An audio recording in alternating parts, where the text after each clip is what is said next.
Quiero llevarles a la palabra. Vamos a ver un poquito y estudiar un poquito sobre un mensaje que es sumamente importante que lo podamos entender en esta mañana. Y es que hay mucha confusión en muchos cristianos con respecto a la gracia. Hay gente que tiene conceptos muy errados, tergiversados, confundidos, manipulados para hacer de la gracia lo que les da la gana. Y eso es peligroso. Y yo quiero en esta mañana explicar un poquito lo que significa la gracia, porque la gracia nos da poder sobre el pecado. Repito, la gracia de Cristo nos da poder sobre el pecado. No es que nos da poder para vivir como querramos.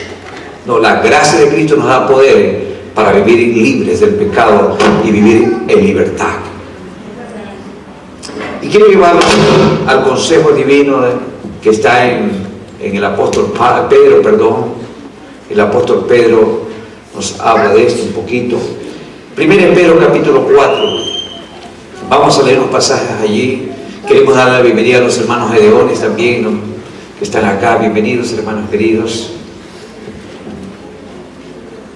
Dice la palabra en 1 Pedro capítulo 4.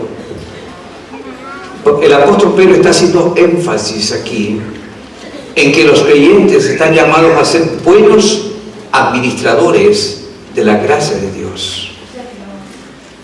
El título de la Reina Valera está muy claro. El consejo del apóstol Pedro es que debemos, como cristianos, como creyentes, como seguidores de Cristo, ser buenos administradores. Y cuando hacemos una buena administración de la gracia de Dios, entonces caminamos en victoria en esta tierra. Y mira lo que dice: puesto que Cristo ha padecido por nosotros en la carne, vosotros también. ¿A quién está hablando? A la iglesia, a cada creyente, a cada persona que profesa ser cristiano. Vosotros también armaos del mismo pensamiento. Esa palabra armaos significa que usted tiene que equiparse, tiene que tomar y ponerse una manera de pensar como la pensaba Jesús y como la pensaba Pedro. Dice, armaos del mismo pensamiento. ¿Por qué? Pues quien ha padecido en la carne terminó con el pecado. Quien ha muerto la carne terminó con el pecado. Quien ha tomado la decisión de rendir su vida y renunciar a su vida y entregársela a Cristo, ha muerto, terminó con el pecado. ¿Con qué propósito? Aquí está. Verso 2. Para no vivir el tiempo que resta, el tiempo que le quede en esta vida, haciendo lo que le agrada a los gentiles. O sea, haciendo como el mundo hace, practicando los mismos sistemas y los mismos valores que el mundo hace, andando en lascivias, concupiscencias, embriagueces, orgías, disipación y abominables idolatrías. Interesante, hermanos. A esto les parece cosa extraña, o sea, la gente del mundo, que vosotros los cristianos no corráis con ellos en el mismo desenfreno de disolución y os ultrajan. Pero ellos, dice el 5, darán cuenta al que está preparado para juzgar a los vivos y a los muertos. Dios juzgará todas las cosas. Padre, te damos gracias. Ministra tu palabra, precioso Dios. Usa mi vida y llévate toda la gloria. En Cristo Jesús. Amén. Como dije, hay muchas razones para predicar este mensaje y compartirlo con la iglesia hoy. Porque la gente no tiene un conocimiento claro, cabal, profundo de lo que significa la gracia. Hay mucha confusión, muchas malas interpretaciones, pero en esta mañana vamos a aclarar todo eso. ¿Cuántos se gozan por eso? Amén. Iglesia amada, en la doctrina de la gracia Dios trata con los pecadores sobre la base de su pura misericordia y nada más. La gracia es pura misericordia de Dios. ¿Y qué es esa misericordia? Otorgándole perdón y restauración a pesar de que el ser humano es culpable, y no solamente culpable, sino condenado. Dos cosas, culpables y condenados. Y movidos solamente por su misericordia, por su piedad, dice la palabra de Dios que Él desarrolló un plan para rescatarnos del pecado y todas sus consecuencias. Dios desarrolló desde el Edén un plan para rescatarnos a usted y a mí de todas las consecuencias del pecado. Su amor, iglesia amada, su amor trazó un plan en el que la gracia es el principal ingrediente. La gracia es el principal ingrediente. Su plan de redención es solo por su gracia. Ahora, veamos la gracia manifestada a través de Cristo. Jesús padeció por causa, dice la palabra, de la justicia de Dios. Mucho se ha hablado acerca de lo que Dios demandaba para hacer justicia por el pecado. Mucho se ha hablado. Y también para la satisfacción de esta justicia solo era posible si alguien moría. Si alguien moría. Alguien debía morir para pagar esa deuda al Padre. La deuda de la desobediencia, alguien tenía que pagarla. Alguien tenía que pagarla. Y usted mira, pastor, y bueno, ¿quiénes eran los que tenían que pagarla? Yo quiero decirle, ese alguien éramos nosotros. Ese alguien era usted y era yo. Ese alguien éramos nosotros. Y era sobre nosotros, por tanto sobre quienes debía desatarse la ira del Padre, cumpliéndose de esa manera la sentencia y la justicia que pesaba sobre el pecado. Toda esa ira de Dios tenía y recaía sobre nosotros. Pero oh sorpresa, iglesia amada, oh sorpresa, ninguno de nosotros podía hacerlo. Ninguno. ¿Por qué, pastor? Sencillo, porque no cumplíamos ninguno de nosotros los requisitos que el Padre estaba demandando. No había nadie que calificara. Dice la palabra del apóstol San Pablo en Romanos capítulo 3, no hay justo ni aún uno. Ni uno. Nadie ni que llenara las expectativas del Padre. Solo había uno, y ese era Cristo Jesús. Bendito sea el nombre del Señor. Cristo era el único y ha sido el único calificado por el Padre. Cristo Jesús fue el único que llenó las expectativas del Padre a través de su vida santa, a través de su sufrimiento en la cruz. Por tanto, a Él, a Jesús, oyó el Padre. Solamente a Él oyó. Porque Él cumplió toda justicia. Él pagó el precio, iglesia amada. Él sufrió el castigo. Él sufrió la cruz. En otras palabras, Él tomó tu lugar en esa cruz. Fue Él el único calificado por el Padre para ir a ese lugar. Ninguno de nosotros, iglesia amada, entiende esta verdad. Ninguno de nosotros llenaba los requerimientos o las expectativas del Padre. Solo Cristo. Solo Cristo. Por eso es importante que entendamos esto para que veamos en esta mañana los beneficios de la gracia a través de la muerte de Jesús. Número uno, ese sacrificio nos dio victoria sobre el pecado. Si quiere, anótelo. Victoria sobre el pecado. El sufrimiento injusto soportado por nuestro amado Salvador tiene un enorme, iglesia amada, un enorme beneficio para todo pecador. Y una parte de esto es justamente la victoria que el pecador arrepentido, como el que ha sido salvo, puede tener sobre el pecado. Y de eso es lo que está hablando el apóstol Pedro. De eso precisamente lo que estamos. Veamos el consejo de la palabra y a través de la boca del apóstol Pedro por inspiración del Espíritu Santo. ¿Qué nos dice? Dice el verso 1: puesto que Cristo ha padecido por nosotros en la carne, vosotros también armados del mismo pensamiento. Pues quien ha padecido en la carne terminó con el pecado, para no vivir el tiempo que resta en la carne conforme a la concupiscencia de los hombres, sino conforme a la voluntad de Dios. Y mire lo que dice: baste ya el tiempo pasado para haber hecho lo que le agrada a los gentiles, lo que le agrada al mundo, andando en lascivias, concupiscencia, embriagueces, orgía, disipación y abominables idolatrías. A esto les parece cosa extraña, ¿verdad? La gente nos ve raro, la gente nos ve como locos, la gente nos ve como fanáticos, como religiosos, como anticuados. ¿Por qué? Porque no corremos en el mismo desenfreno de ellos.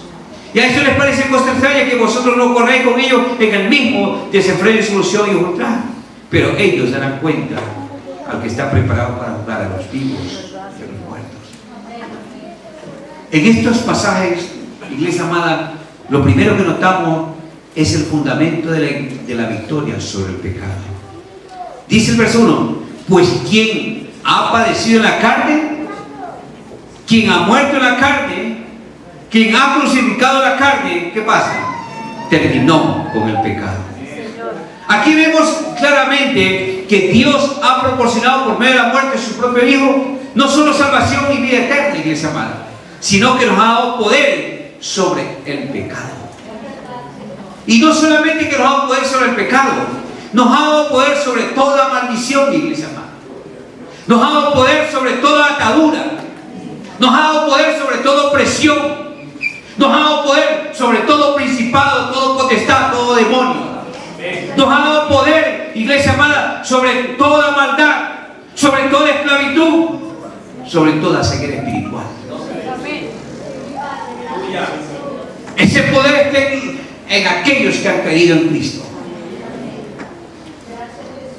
O sea que no es solamente victoria sobre el pecado, es victoria sobre todas las áreas que el diablo tiene a su merced al mundo. Es decir, que en el sufrimiento y en la muerte de Jesús está la victoria sobre el pecado. ¿Por qué, pastor? Sencillo. Si Él murió, ¿qué significa? Cuando yo me identifico con Él, yo muero con Él. Si Él murió por el pecado y yo me identifico con Él, entonces yo también tengo el poder para morir al pecado. Para morir al pecado. Cuando Él murió, dice la palabra que usted y yo moríamos con Él. De tal forma, iglesia amada, el pecado ya no me gobierna. El pecado ya no se enseñorea de mí. ¿Por qué? Porque ahora estamos bajo el gobierno de Jesucristo. Así lo dice la palabra, Colosenses 1:13. La palabra declara que Cristo nos ha librado de la potestad de las tinieblas y nos ha trasladado al reino de su amado Hijo. Aleluya. Dios nos ha hecho, dice la palabra del verso 12, aptos. Nos ha hecho partícipe de un reino de luz. Antes estábamos en un reino de tinieblas, pero ahora vivimos en el reino de luz. Bendito sea el Señor.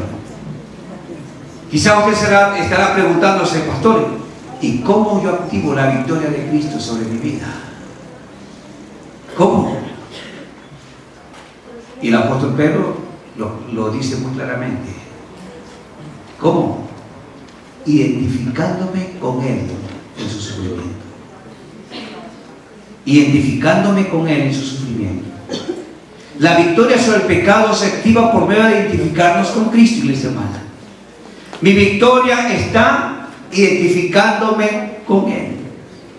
Porque fue Él quien padeció por mí en la carne. Y de esa manera fue Él quien terminó con el pecado. Y Pedro aquí nos está diciendo y nos está exhortando a armarnos ¿de qué? Del mismo pensamiento que Él tenía. El mismo pensamiento. Entonces, ¿cómo yo activo mi victoria sobre el pecado y toda tiniebla en mi vida, pastora?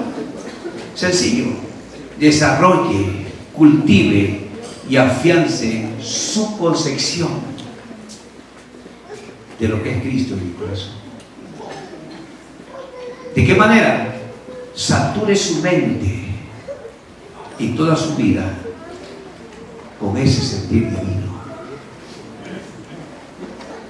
Pedro dice, ármense del mismo pensamiento. Entonces, cuando un creyente vive consciente de esto, cuando una persona viene a Cristo y reconoce en su corazón que fue su pecado lo que causó todo el sufrimiento injusto que soportó Cristo en la cruz, entonces ese creyente libre y voluntariamente desarrollará una capacidad para cortar cualquier vínculo con el pecado. Esa persona, sin forzarlo, sin obligarle, sin darle machete, sin darle palo, libre y voluntariamente, cuando él significa y desarrolla esa manera de pensar, entonces tiene victoria sobre cualquiera que sea. Bendito sea el Señor. Libre y voluntariamente va a desarrollar una capacidad para cortar, romper, renunciar, abandonar, quitar. Pero cuando uno decide y toma la determinación de cambiar y darle un giro a su vida. Porque las cosas de Dios no son forzadas. Es una decisión propia y voluntaria. Libre. Bendito sea el Señor. Y cuando usted hace eso, su vida cambia. Su estilo de vida cambia. Su forma de ser cambia. Todo cambia. Porque el poder de Cristo está morando y optando. El Espíritu Santo está obrando en usted. Bendito sea el Señor. Entonces, es importante y hay una ilustración que es un poco fuerte, pero quiero que para poder entender y que pueda quedar muy grabado en su corazón, en su espíritu esto. Supongamos que usted tiene un único hijo y ese hijo es muy amado por usted. Supongamos eso. De repente un día entra un asesino a su casa. Y por robarlo, termina con la vida de su hijo mediante una certera puñalada. Mire, pregunto, ¿guardaría usted ese puñal que le quitó al ladrón? ¿Lo guardaría para tenerlo como un recuerdo allí? Ese puñal que mató a su hijo, que su hijo le quitaron la vida, ¿lo guardaría usted allí como un tesoro especial en su casa? Yo creo que nadie. ¿Podría ese puñal, ponerlo en una urna de cristal y tenerlo ahí exhibiendo para que todos sus familiares y amigos lo vean? Yo creo que dudo que nadie lo haría, ¿verdad que sí? Bueno, idénticamente, igual debería ser con el pecado en nuestras vidas. ¿Por qué decimos esto? Porque fue el pecado, el puñal que atravesó el corazón del Padre al ver a su hijo en la cruz. Fue el puñal del pecado que el Padre miró cuando su hijo estaba siendo sacrificado en esa cruz, cuando él se estaba haciendo pecado por usted y por mí. Fue ese pecado lo que también terminó crucificándolo a nuestro amado Señor Jesucristo. Fue el pecado que lo llevó a una muerte horrenda en esa cruz. Fue el pecado el que hizo que el Padre abandonara a su hijo en los minutos finales de su muerte. Fue eso. Fueron nuestros pecados, iglesia amada, los que lo llevaron a sufrir horrenda muerte. En otras palabras, fue tu condición de vida. Fue tu condición de vida la que se expuso en la cruz. Fue nuestra condición. Iglesia, entienda esto. Si tan solo entendiéramos esto, y no solo que entendiéramos esto, sino que nos identificaríamos con esto, yo le aseguro que podemos resolver cualquier problema de pecado en nuestras vidas. Cualquiera que sea. Cualquiera. Cuando nos llenamos de esta manera de pensar, cuando tenemos entendimiento de esta verdad, entonces vamos a cambiar el rumbo de nuestras vidas. Si nos identificamos con esto, vamos a resolver todos los problemas. Todo hábito de vida del pasado se resuelve, iglesia amada. Pero la realidad es que muchos creyentes desean sinceramente vivir el tiempo que resta en esta vida conforme a la voluntad de Dios. Pero tristemente sigue viviendo conforme a las concupiscencias del mundo. ¿Cuánta gente lucha en sus esfuerzos, en sus habilidades, en sus capacidades, iglesia, para cambiar sus vidas, hermanos, y no resuelven los problemas del pecado? Son sinceros con Dios, pero tristemente siguen viviendo como vive el mundo. Tristemente. No resuelven ni nada. Viven el tiempo que les resta, no conforme a la voluntad de Dios, sino conforme a la voluntad del mundo. Quieren seguir, hermanos. Quieren seguir en esos hábitos. Quieren seguir en ese sistema de vida. Quieren seguir en ese libertinaje. Quieren seguir con sus pasiones. En otras palabras, quieren seguir viviendo según la carne y no según el Espíritu. Y la razón más probable es que no se han identificado con Cristo en su muerte, en su resurrección, y por tanto no entienden el papel que jugó el pecado en el padecimiento y muerte de nuestro Señor en la cruz. Si tan solo pudieran entender esto, si tan solo pudieran valorar el sacrificio de Cristo, cuán nefasto fue el pecado para Cristo Jesús, yo le puedo asegurar que ellos odiarían el pecado y estuvieran arrepentidos de esa vida pasada, hermanos. Porque, hermanos, ese fue el sentir del apóstol Pedro, el sentir de los apóstoles, el sentir de todos los seguidores de Cristo. Ellos odiarían el pecado con todo su ser. Iglesia amada, guarde esto en su corazón.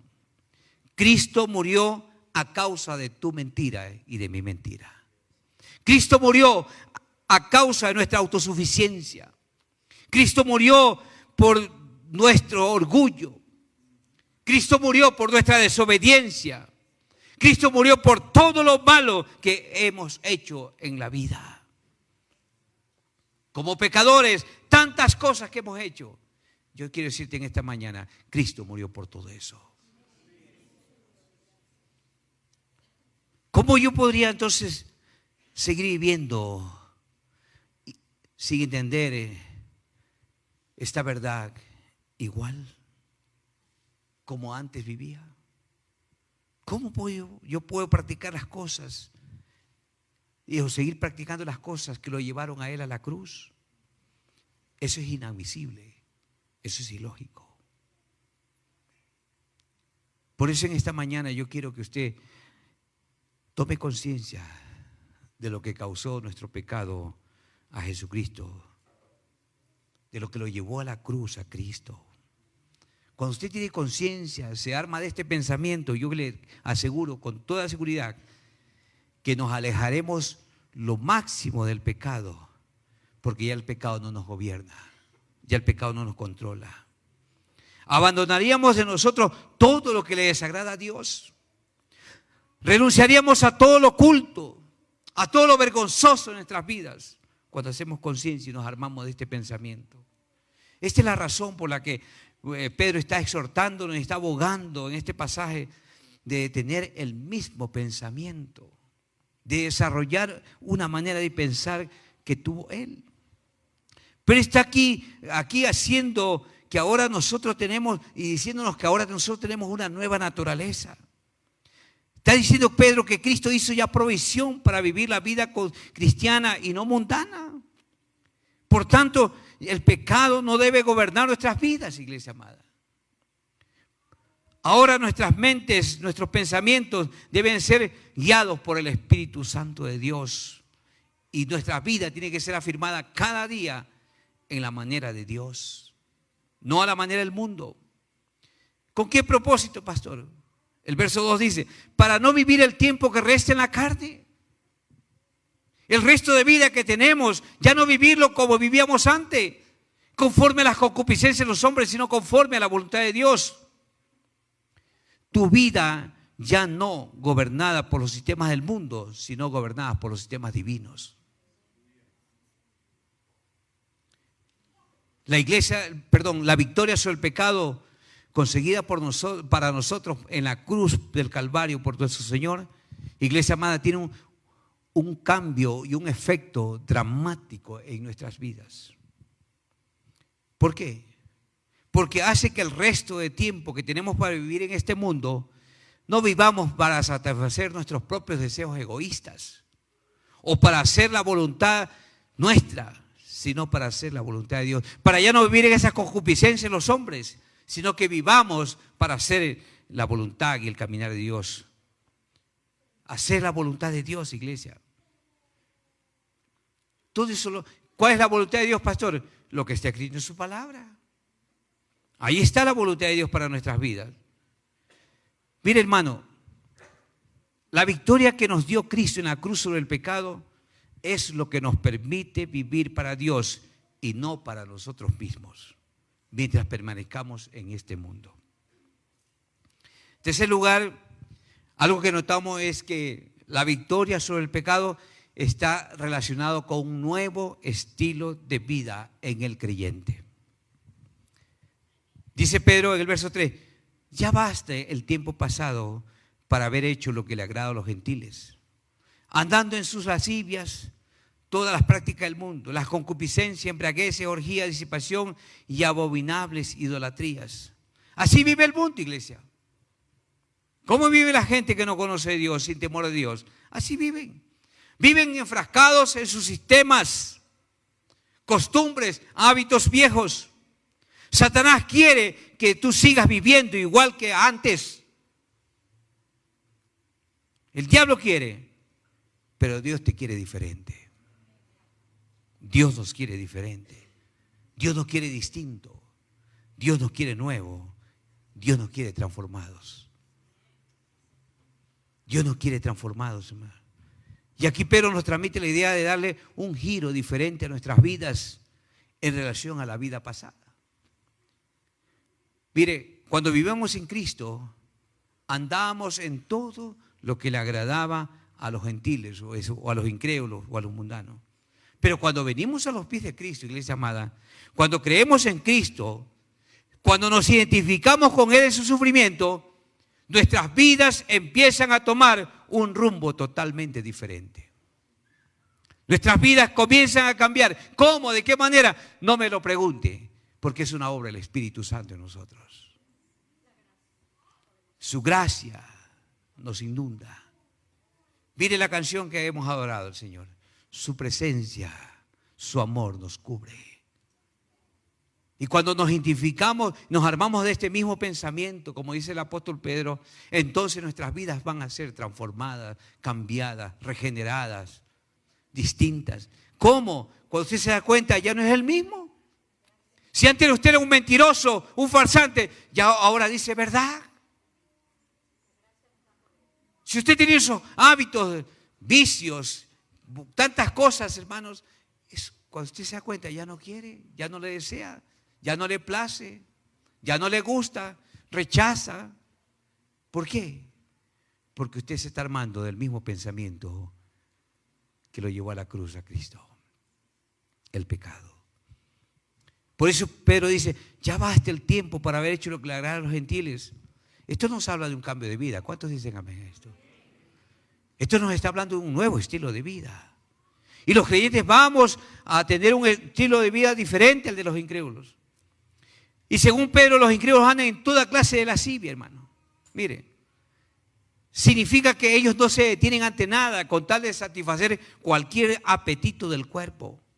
Es decir, no hay diferencias, no hay testimonio, no hay frutos, no hay muerte, no hay vida espiritual, no hay conversión, no hay vida nueva. Y lo único que hacen es hacer quedar mal el evangelio. ¿Y cuántos cristianos viven así, hermano? Iglesia amada, que la gente hable de nosotros para bien y no para mal. Que su vida y su testimonio, su andar como cristiano, refleje a Cristo. No hay conversión, no hay nueva creación en esa persona. Dice Pedro que ganan en concupiscencias. Esto es que están dispuestos a gratificar todos los apetitos impropios de diversa índole. Y también aquí está haciendo como énfasis a los pecados sexuales, pecados de índole sexual. Dice que los incrédulos andan en embriagueces, denotando ceder al control de sus mentes a sustancias tóxicas. También dice que los incrédulos andan en orgías. Mire, esto es fuerte, significando un abandono total de ellos mismos a todo lo que la pasión inmoral sugiera y el mundo les presenta. Dice que los incrédulos andan en disipación, o sea, sirven y viven para comer y beber. Le dan rienda suelta sin dominio a los deseos de la carne. No hay dominio propio, no hay control. Y después mucha gente termina enfermándose. Y por último echándole la culpa a Dios. Pero es porque están viviendo en un desenfreno. Y aquí dice que Pedro dice que los incrédulos andan en abominables idolatrías. Y esto tiene que ver con el culto a las imágenes, con todas las inmoralidades que esto conlleva. Pero hermanos, seamos honestos, pero hoy se le rinde culto a la imagen, al cuerpo. ¿Y por qué, pastor? Sencillo, porque no están contentos con el diseño de Dios. O sea, Dios te hizo imperfecto. Y eso hace hacer culto a la imagen. Porque la gente se quita, se pone, se añade y tantas cosas. Culto a la imagen. No necesariamente tienes que tener una imagen, una estatuilla, un ídolo pagano, no. Se está refiriendo también Pedro a la imagen que nosotros estamos desarrollando y que no estamos contentos con el diseño que Dios hizo para nosotros. Y yo creo que como cristianos debemos ser felices como Dios nos hizo. ¿Por qué tenemos que quejarnos? Si lo hizo bajito, gócese. Si lo hizo alto, gócese. Si lo hizo caroncito, gócese.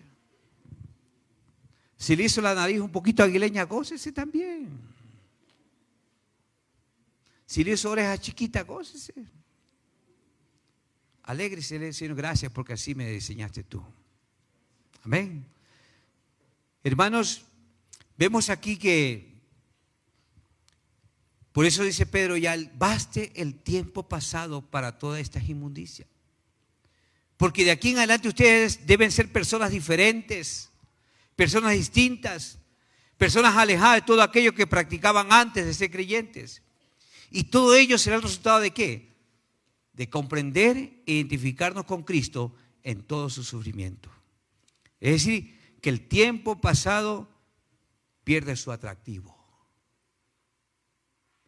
El tiempo pasado, ahora lo atractivo es hacer la voluntad de Dios. La voluntad de Dios, el plan de Dios para mi vida, cobra importancia. Lo pasado ya no cuenta, pero lo presente y lo futuro sí cobra importancia. ¿Por qué? Porque ahora estamos en Cristo. Porque, hermanos, Cristo nos fortalece espiritual y moralmente por su gracia. Bendito sea el Señor. Ahora, otro fenómeno que vemos es que muchos cristianos sinceros, pero sin entendimiento. Si alguien, habiendo creído en Cristo, vive de manera contraria a la voluntad de Dios, podría atribuirse esto a que no posee un claro entendimiento de la gracia. Seguramente no está entendiendo el alto precio pagado por Jesús para hacernos verdaderamente libres y victoriosos en todas las áreas de nuestras vidas. Es común ver personas que afirman ser creyentes, pero que todavía viven en lascivias, concupiscencias, embriagueces, orgías, disipaciones y abominables idolatrías. Seguramente a estas personas nunca les ha llegado al punto de entender lo que la gracia significa. Y se desarrollan conceptos, tienen conceptos equivocados, hermano, y eso no es lo que Dios nos ha concedido, hermano. Porque cuando hay un entendimiento, iglesia amada, cuando hay un entendimiento profundo de la gracia, cuando hay una real identificación con Cristo, yo le aseguro que inevitablemente tendremos el poder para vencer todo mal en nosotros. Es algo más, mire, la esencia del Evangelio, la sustancia verdadera del Evangelio es la doctrina de la gracia. Porque si quitamos la gracia de Dios del Evangelio, le estamos quitando la vida del Evangelio. Le estamos quitando, hermanos, si quitamos la doctrina de la gracia, le estamos quitando la sangre o el evento vital del Evangelio. Le estamos quitando, hermanos, lo más importante del Evangelio. Y en el Evangelio no quiere nada digno de ser predicado. Nada digno de ser creído. Nada digno por qué luchar. Por eso digo, insisto, la gracia es el alma del Evangelio. Porque sin ella el Evangelio está muerto. Así nos ama Dios y así nos ha amado el Señor. El entendimiento de la gracia nos da poder en todas las áreas de nuestras vidas. ¿Por qué digo esto? Entiende esta verdad. Así como los hombres somos perdonados por gracia, también somos renovados por gracia. Repito, así como nosotros somos perdonados por gracia, también somos renovados por gracia. También somos transformados por gracia. Somos santificados por gracia, iglesia amada. Y algo más, somos preservados por gracia. En todo opera el poder de la gracia. El Evangelio de la gracia de Dios promueve no vandalismo, no promiscuidad, iglesia amada. El Evangelio de la gracia promueve santidad real. Promueve santidad que los hombres, haciéndoles recordar que la salvación que trae no es solo la salvación de condenación, sino que también nos ha salvado del poder del pecado, nos ha librado del poder del pecado. De tal forma que cuando predicamos la salvación a los pecadores, algunos creen que se trata solamente de librarlos del infierno y llevarlos al cielo. No. Es verdad que la salvación incluye todo esto, pero más que eso, trae como resultado, hermanos, la gracia llega a nosotros. No solamente que nos salva, no solamente que nos libra del infierno, sino que la gracia nos libera del amor al pecado. Número uno. Número dos, la gracia nos rescata del hábito del pecado. Y número tres, la gracia nos hace libres del deseo del pecado. Tres palabras importantes. Nos libera del amor al pecado, nos rescata del hábito del pecado y nos hace libres del deseo del pecado. ¿Quién nos hace eso? La gracia de Cristo. Y si somos liberados del amor del pecado, iglesia amada, somos libertados del hábito del pecado, somos libres del deseo del pecado, pregunto, ¿de qué forma o de qué manera el pecado puede hallar lugar en nosotros? Yo no veo, hermanos, por ningún lado un peligro de que suceda algo contrario.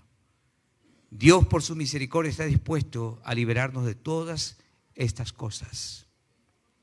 Dios está dispuesto a convertirnos en nuevas criaturas. Todo hombre que ha sido perdonado, todo hombre, toda mujer, todo cristiano que ha gustado la gracia salvadora de Cristo, hermanos, se opone y confronta al pecado, no solo porque se ha convencido, sino también porque ha sido hecho una nueva criatura en el Señor. Una nueva naturaleza. Esa persona tiene una nueva naturaleza en Cristo. Esa persona no puede amar ni desear el pecado. Lo que puede hacer en su corazón es rechazarlo, odiarlo, renunciarlo, porque sabe, está consciente que esa fue la causa por la que Cristo fue a la cruz. Entonces, ¿yo cómo puedo amar o seguir amando lo que mató a nuestro Señor Salvador?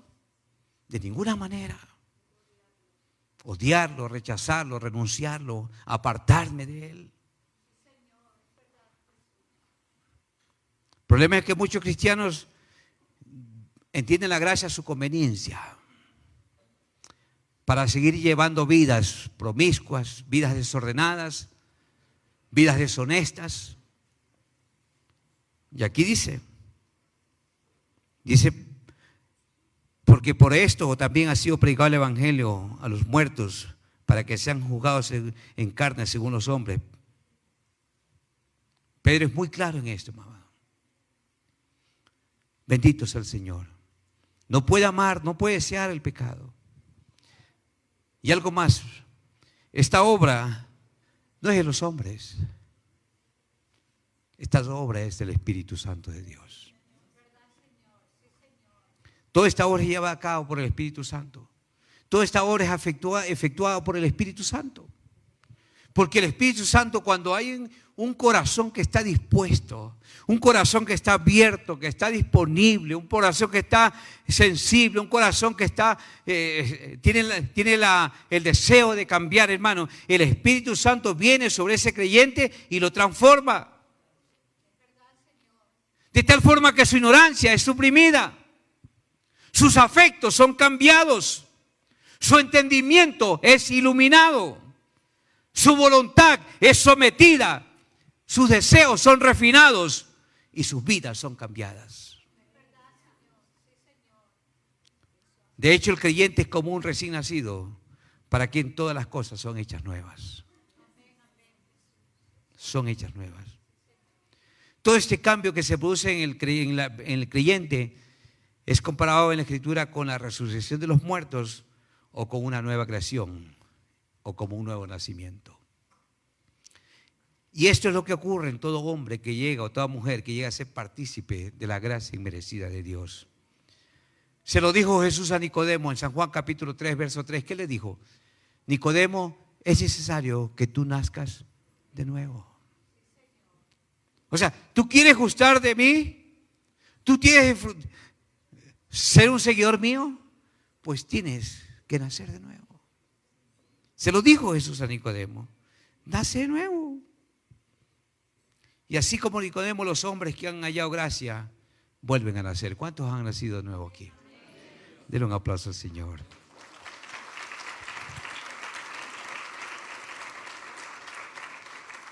Gracias, Jesús, porque nos diste el privilegio de nacer de nuevo. Iglesia amada, Dios gratuitamente y por misericordia infinita está dispuesto a regenerarnos y hacernos nuevas criaturas. Yo les quiero decir en esta mañana a cada uno de los que están aquí presentes, cualquiera que sea su condición pasada, Dios lo puede renovar.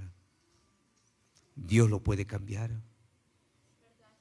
No por el poder del pastor, es por el poder de su gracia. Recuerden que el hombre sin Dios está muerto. Muerto espiritualmente. Y dice la palabra que solamente Cristo los puede revivir y renovar por su espíritu. Y esta renovación se va a ver reflejada, iglesia amada. ¿De qué manera, pastor? Con sus pensamientos santos, con palabras puras y con actos reinos que glorifiquen al Señor. Tres cosas importantes: pensamientos puros, santos, palabras puras, porque la abundancia del corazón habla la boca, y actos rectos que glorifiquen al Señor. Que la gente pueda ver, antes tomaba y ahora ya no toma. ¿Qué pasó? Cristo por su gracia nos cambió. Fumaba y ahora ya no fuma. ¿Qué pasó? Cristo por su gracia quitó el hábito. Lo que yo me gustaba, ya no lo hago. ¿Qué pasó? Su gracia nos transformó todo. Bendito sea el Señor. Iglesia amada, Él está preparado con poder y amor para obrar en todas las cosas en los que creen. En los que creen. Por eso en esta mañana yo quiero invitarles a que tomen una decisión. Que cada uno de nosotros aprendamos a tomar decisiones en la vida. Tomar decisiones en la vida no es fácil, hermanos. Es difícil, dijo un escritor. Pero hoy tome la decisión. ¿De qué, pastor? Abrazo el eterno y renuncia a lo pasajero. ¿Cuántos están dispuestos a abrazar lo eterno? Abrace lo eterno, renuncia a lo pasajero. Abra su corazón para entender esta verdad. Ármese de esta verdad. Ármese, como dijo Pedro aquí. Cristo ha padecido por nosotros en la carne. Ustedes también ármense del mismo pensamiento. Porque los que han padecido en la carne terminaron con el pecado. Pónganse de pie.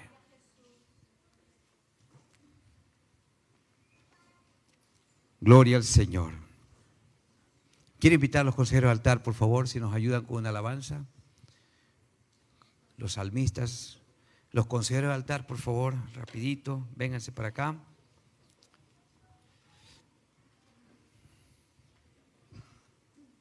Amigos, hermanos, yo quiero hacerles una cordial invitación esta mañana. Ya no sigan perdiendo el tiempo. Ya no sigan desperdiciando sus vidas, viviendo vidas desordenadas, viviendo vidas desenfrenadas. Ya no desperdicien el tiempo practicando hábitos del pasado, viviendo en sus pasiones, en sus deleites. Ya deje de vivir en idolatría, que lo único que hacen es quitar a Cristo del centro de su vida. Ármese hoy de este sentir que el apóstol Pedro nos está diciendo, de glorificar a Cristo con todo nuestro ser. Renuncia a su vieja vida. Es cuestión de disponer el corazón nada más, porque es el Espíritu Santo quien lo hace. No lo hacen los hermanos que van a orar por usted. Lo hace el Espíritu Santo de Dios. No se detenga. Permítanos orar por usted en esta mañana.